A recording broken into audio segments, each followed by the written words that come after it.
something happened. I'm going to show it to you. Just I found this out a few days ago and just kind of closed my computer right away because it was late and I didn't want to deal with it. Did you hear that? Listen to the less than sweet sound of witches giggling. Yep. There was a thunderstorm, and during that thunderstorm, lightning struck and transformed all 3 of my villagers into witches. And the worst part of this is that while I was still trying to get myself— oh no. Well, while I was trying to get myself a zombie, there was another thunderstorm, and I actually went to bed right away and said the words, "I don't really know if lightning could get to my villagers and I don't want to risk it." And well, I really should have been faster later on, because I don't know if I can— yeah. 3 of them, man. All 3 of my villagers. I caught on to something happening because my my farm wasn't doing anything. And this has been happening a lot. I definitely have issues with the ways the golems are spawning right now. But when I went up to just usually it's a golem that spawns and just gets stuck. And then I went up hoping to unstuck a golem, and instead I just heard the giggling, and I was like, "Ha, cool, that's fun, right?" I'm picking up their stuff. At least they have good loot. Cool. Well, they're dead now. Hi, Iron Man. I'll bring you new friends soon. We're gonna have to get the few villagers in here. So I'm gonna leave that. Probably have to take this down for now. Hey, it's a good thing I've been making new babies. Yeah. I'll be back when I have 3 friends, back into the farm. Minecraft, why? All 3 of them are now back in there. I'm pretty sure the farm is back to functioning. Although I'll check it, but one problem solved. It wasn't too bad, I just, you know, had to get it done, really. Also, if you look there, and there's another one up there, I put some lightning rods that I hope will prevent this from ever happening again. We'll see how that goes. We have another thunderstorm, and even though I put lightning rods, I'm terrified of losing my witches again. Please, please, please, please, please, please.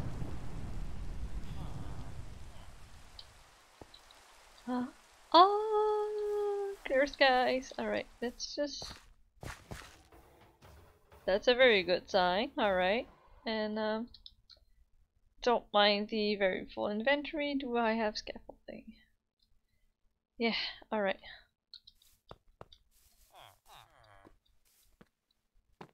Let's make a break for it.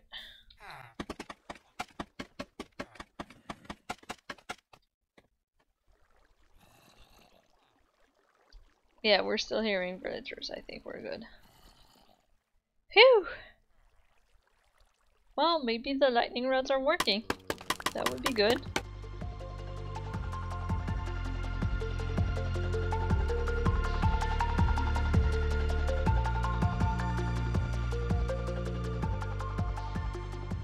And here we are, after all of that hard work with the villagers. The trading hall is almost finished. I still got a spot here to fill, and I in fact still have a lot of room here for 4 more librarians, but I don't have any emergency books that I want right now. I got everything that I really need, so they're gonna stay like this until I figure out what the next step is. So let's just go over the ones we have. I marked them all, so I got my looting dude here. He also has Curse of Vanishing, which probably I'll never use. Unbreaking and Luck of the Sea. Mostly the Unbreaking is going to be real good. Power 5, so I can have a Mega Bow. This is empty. Boop, boop, boop, boop. I'll just do the Librarians first, and then I got my Sharpness 5 for the sword. It gave me Flame for the bow if I want it. Infinity for the bow, because I definitely hate having to check how many arrows I have. Fortune 3 for the pickaxe and the feature. Respiration 2 for my helmet, because it's not there yet, but Drowning. I drown all the time in this game. Protection 4, Aqua Affinity, again for water stuff. Mending, the old beautiful mending, and it also gave me Riptide too, so it's almost got all the Riptide too. Silk Touch. This is the first one we did together, the Silk Touch and Efficiency one. He's still there, now he, you know, goes all the way there. And then for what I call the money makers, I got the Fletchers, which sticks, super easy. Flint, I wish that was one, but Flint can also be easy. String, if I ever get a spider spawner, that's kinda a done deal. And then the arrows sometimes fall all the way to the feathers sometimes go all the way to 1, so that's super handy. And we got arrows of swiftness twice with these guys, which is a little sad. See, I got feathers at 1 here. String at 1, flint at 2, sticks at 8, so this one's a little better. I was a little more thorough with the curing. And then I got a farmer for wheat and potatoes, and they all get like pumpkin and melons. And I started eating the golden carrots. I got another farmer. This one does carrots in addition to he's not quite as good, but mostly I give him the pumpkins and the melons. And then I got a cleric. Mr. can take all my zombie flesh now, and he gives me redstone, which is great. He can take some nether wart. He gives me ender pearl, which we're gonna need pretty soon. As you can see, I've been buying them, and I can also get infinite infinite XP if I need it. So I want a second one of him here, but I actually ran out of gold. I must have like burned, I don't know, 40 golden apples, if not more, on these guys. Yeah, we're out of gold, so we might be going on a little caving spree soon to get more of that. But with what we have in there, I actually have enough to like have a full set of bow armor and sword to face off with the dragon. And I've already started. You can see I put mending on this one. This one has mending, protection on breaking, mending, protection on breaking. This is kind of done. Feather falling is what I had. I added protection and mending there, so now all of my armor just repairs itself all the time. And I put mending on this one. Everything else was already there, and I also put mending there. So they still need efficiency 5, but other than that, they're like perfect.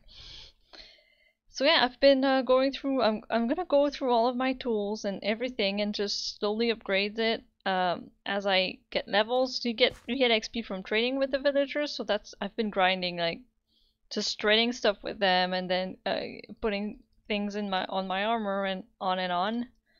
And I've been in this area for a while now, right? So let's just check. Yeah. This is why I wanted the iron farm to be so close to the trading hall, despite my worries that they would interact badly. It's just so nice to have the iron like go up that way. I'm gonna have to start making like blocks out of it soon.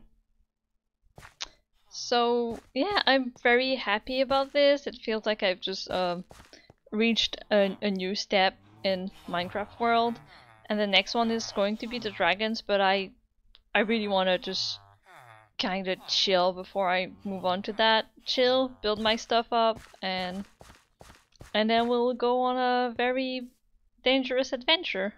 I say that I've done the dragon before. I've done it quite a few times. I've never done it alone though.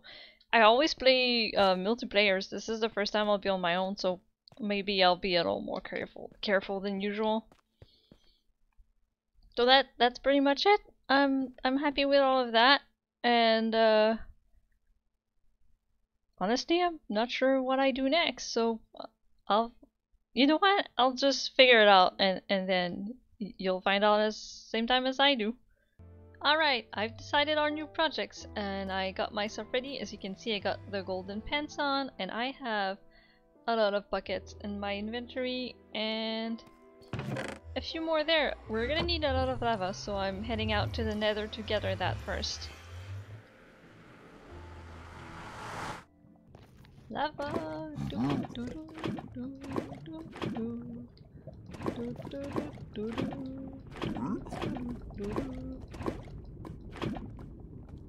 Okay, I think I have enough of them now. So the idea is just that, as you can see, I've dug out a little space here, and I want to make a little river of lava here in North here, and then move the portal there, as if the lava is spinning out of it and into this area, and it'll go all the way like this, and then just go back to where there's obsidian down there. And then I'll, somewhere along here, probably will do the just a little dripstone lava farm from which I can harvest lava when I need it. And I say that it might be bigger than that. And over there eventually is going to be the super smelter.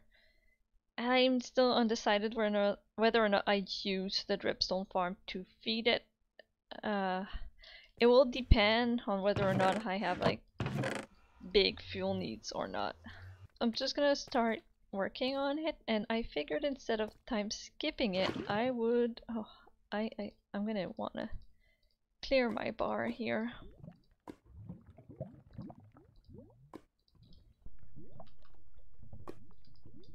Yeah, there's something I wanted to talk about. I wanted to talk about a bit of a book thing.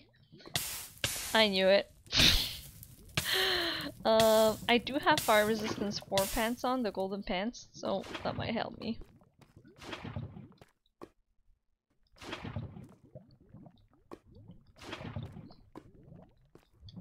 So there's a bookish thing happening that I really want to share, because if you're following this, there's a non-negligible chance you know my novels, or I don't know. That, I mean, even if you don't, it's the kind of thing I want to talk about on this channel. So you're gonna have to endure. My friend RoAnna Sylver is about to put out an audiobook for Chameleon Moon, which is setting a whole city on top of burning lava, which is why I chose to talk about it now, you know. Theme going on here. It's all thought out. First of all, Chameleon Moon is kind of the book of how we met, and it's a book that means a lot to me. I was in the process of writing City of Strife, and I had a lot of doubts about what I could get away with, and how queer and weird and expensive I could make it, I'd say. And Chameleon Moon is all of these things. It's a book about a city that's burning from under it. There's a huge fire constantly going on under. It's not actually sitting on top of lava as much as constant fire. And there's a bunch of queer superheroes slash mutants in it, and they want to escape. They've been quarantined in there in this burning city, and there's basically a big dystopian enterprise watching over them, and it is such an incredible, loving, welcoming, warm book. RoAnna calls it dystopia because it's an incredibly hopeful book despite all the shit going on in it and how bad the situation is, and it's just... It is in so many ways everything I wanted to be writing, and RoAnna did it so well, and I am so excited that it is getting an audiobook and it's going to be accessible to more people because it has a huge amount of amazing disability representation in it, and it's just it's a great cool thing in general. Lava River, but audiobooks don't come cheap, which is why I don't have one yet. So RoAnna has this Kickstarter going on to just to be able to afford that narrator and pay them well. I'm pretty sure the narrator is also queer. And there's a Kickstarter probably going on right now as I it's not up as I filmed this, but I'm pretty sure it will be by the time I publish the video, so you know. So you should check this out. There's also going to be a what they're called, pretty hardcover versions of both book 1 and 2 in the series, which are the 2 that are out, in addition to a lot of connected short stories or novelettes. And the covers are beautiful. They're by Lyra Rose, the same artist that did Bigger Thief. I love her work. And it's just, oh, I don't have nearly as much glass as I thought I did. Oopsie. Well, I mean, I'm gonna have to deal. And I'm realizing it's a lot harder to talk about these things while like placing books than I thought it would be, but whatever. I highly recommend these books. They mean so much to me. They're if you like Isandor in particular, but also Bigger Thief, these are pretty good books for you. Don't miss out on them. I'm gonna obviously link to it. Like, oh, I'm gonna make that first title card thing in the corner of the video if I can, and then I'll also just link to it in the description below. So go check them out. Go. There's a lot of ace and arrow representation in it, especially ace. I think there's a lot of polyamorous trio. There's 3 sapphic ladies in a polyamorous relationship. There's just RoAnna's work in general is just like this one big network of polycules that connect to one another. There's an ace lizard that disappears. There's Zilch, which is beautiful zombie half-dead being with a lot of heart that I adore. Chameleon Moon also has this very unique distinction of being the first book for which I wrote fan art of any sort. The only book for which I did that. The only other... I said fan art, I meant fanfic. The only other thing I did fanfic for was Devil May Cry, and that's not a book. Alright, well, I'm out of glass already. I'll go get more, but you get the idea of what I want to be doing. I also want to change. I'm gonna get the resource pack that connects all the glass so you don't see the lines anymore. So it should look kind of like a fog-ish effect over the glass. And I'll plug that back in. Yeah, I'll get some of that done. I came back with more glass. It's not a ton, but I think it's enough to mostly be done. We're gonna try. If you like plots that have a lot of layers and a lot of characters and a lot of heart, this is definitely one of those books. And it's just, how do I put it? There's something about RoAnna's writing that is just so full of heart and honesty, and just there's so much room in it for people to be however weird or queer or whatever their thing is. Like they just get to be themselves and loved and valued in a way that I rarely ever see in novels. They just get to exist in all of their flaws. There's just so much also different ways of dealing with trauma, and none of it is like none of them are devalued or framed as incorrect, even though like some of them may hurt the ones you love more, and how you deal with that. And it's just like it's a beautiful book. Just go pick it up, go read it, go love it, come talk to me about it. Like seriously. I always need more people to just love these characters more. It deserves the world, and RoAnna themselves is just such a good person, just such a loving, creative, and beautiful person that I want to have more success. I think that kind of covers it. I think I'm done. But highly recommend, and it's kind of almost a self-serving recommendation because it's an indie book, so it doesn't have a huge fandom, which means, you know, not a lot of people to gleefully talk about these things with.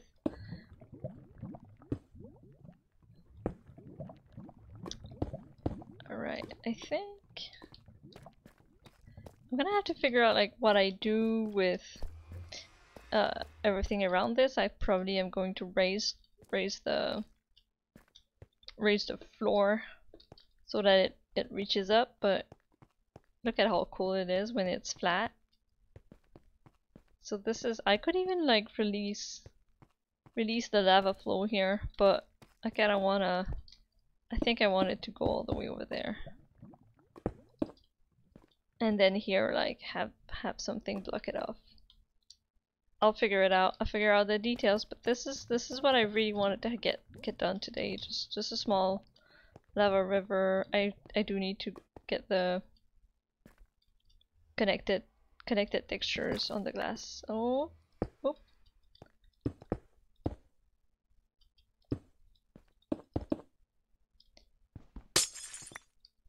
Alright. So there you have it, little lava river, lots of chameleon love, and I guess I'll get everything I need for the next part and just figure out the rest of what I want this to look like. I'm kind of just going with the vibes here, and I'm not too sure about what it's gonna end up with like, but you know, we do what we can.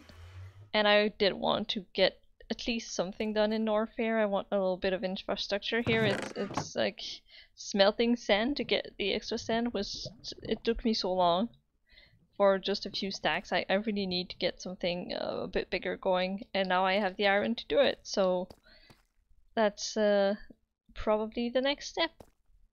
But I think that's like, I'm pretty sure this is a really short episode, but that's going to be it for today. You know what? Let me greet you in style. Yeah, that's going to be the end of it. Just follow the link to the Kickstarter, go give it a peek, or give it some love at least. And I'll see you in the next one. I decided that since I get less and less time to play this game because I've been doing double time on the writing things, I decided to keep the episodes shorter and just have small little updates as I work. And there was actually a lot of grinding for the villagers between these two episodes, so yeah. Thank you again for watching, and goodbye. See you next time.